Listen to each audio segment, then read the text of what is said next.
Howdy, everybody. Thanks for stopping by. I wanted to tell you a little bit about my past. I'm 73 years old right now, and I mean going way back. So bear with me, if you would. But back in, I was born in 1953, and out in the Bay Area. My parents, my dad's was an old-time steel mill worker. He's a functioning alcoholic, as I call it, and he kind of, he had the bar thing going on, and he was a mean drunk. He was very violent. He would, I was always getting from 5 years old on up to, I don't know, 10 or 12. Every time he went out on a weekend, to go to the barber shop or do this, he'd take me, and he'd always stop at the bar for, 2 or 3 hours, and I'd have to go with him. So I would go, and they had a bar, Klein's Bar it was called, and they had like a little table that I'd have in the bar, and I'd sit in the bar, and his buddies were real nice. They would buy me Shirley Temple's drinks, as they called it, and every once in a while, one of them would come up, give me a couple bucks, and hey, go downtown and buy something, because we were right in town. And so it wasn't too bad of a job. And then I'd have to sometimes sit out in the car in the alley, and then I would also occasionally, when I'm sitting out there, my dad had come out the back door with some guy, and he'd start slugging on the guy. He's a really violent man. I remember when he'd be out drinking on the weekends, my mother and I would, she'd be in her bed, and I'd be in mine down the hallway. And we had a 59 Dodge Coronet, and it had squeaky brakes. Every time the brakes would hear, squeaking. And every time my dad would come home, you hear that squeaking, and my mother would say, "Oh God, he's home." She'd say that, and he'd come home and shove my mom around, and stuff like that. And he never really got on me till I got older. But I'm not trying to be depressing, and I don't have an issue with it. It's a long time ago, so I don't mean to put my dad down, but this is my life, and I came through it okay. Parents came through it okay. My mother was, she was always, for my first 4 or 5 years, she was always like a kind of a housewife. My mother never was a good, the kind to play that part like my wife is. But my dad was a steel mill worker, like I said, and he was, they had a really big strike. This is in the 50s. And it was a steel mill thing, and it was violent. I mean, back then, I don't know how it is really now exactly, but they, all the scabs, as they call them, the people that would come in, go with the picket line to take their place, they would beat them up, hit them. It was violent, and it was. I'm not sure exactly. I think it went on a couple of months, and there was no pay. Union Hall just gave them a couple of bucks, and so my mom had to go out and go to work, and so she did. She wasn't really qualified to do much at the time, been home all the time, and never held a job, but she got on receptionist and phone work and stuff like that. And my dad always said the biggest mistake of his life was to let my mom go to work, because it gave her independence, and I'm all for that. And I used to, from about 7 years old on, I took care of myself. And I would get up, my mom would get up at about 5. She had to do her makeup and her hair, and she's kind of an office worker type. And so she would do that, and I would always have my coffee and toast for breakfast. And I'm an only child, by the way. And my dad goes to work earlier than that. And she would go off to work, and which I don't have any problem with it. It's toughened me up, if anything. But at 7 years old, 8 years old, and above that, get myself dressed and, go out and walk to the bus. They had a bus stop here not too far away. And I'd go to school, and I would come home too, I don't know, 3 o'clock or whatever time I got out, yeah, being a young kid.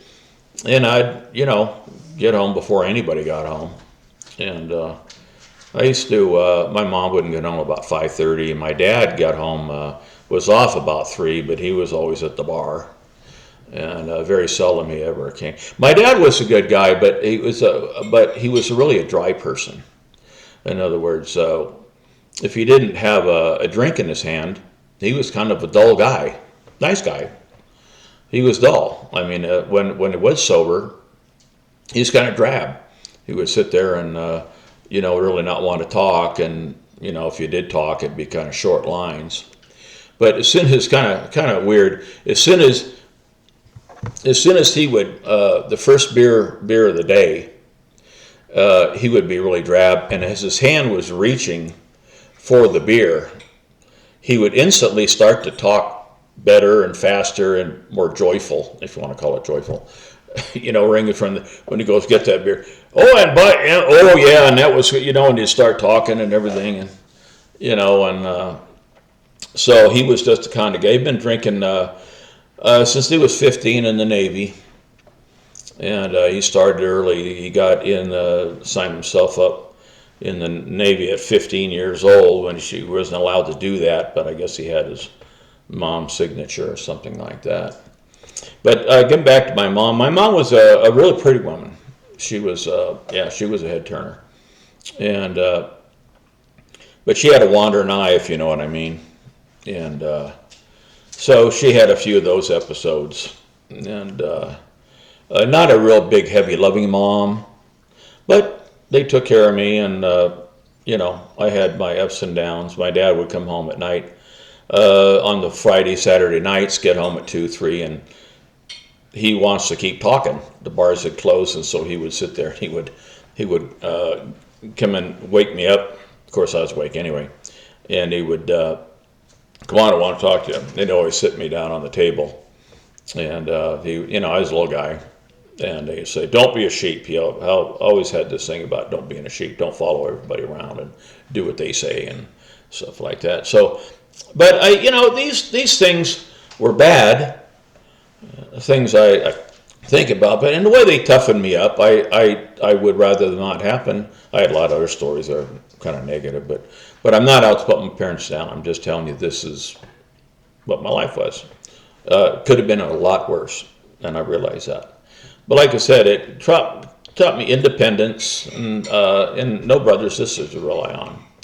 And when I didn't have babysitters, got my own meals, and there was a few times like my mom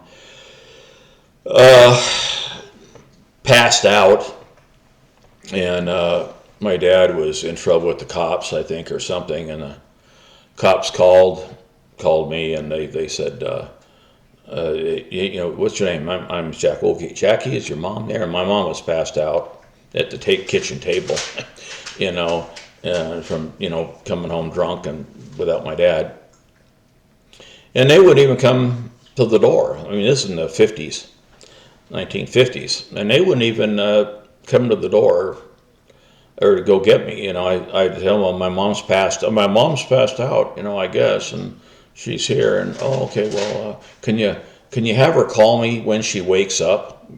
It's about your dad. So it was a lot different back then, as far as it is now.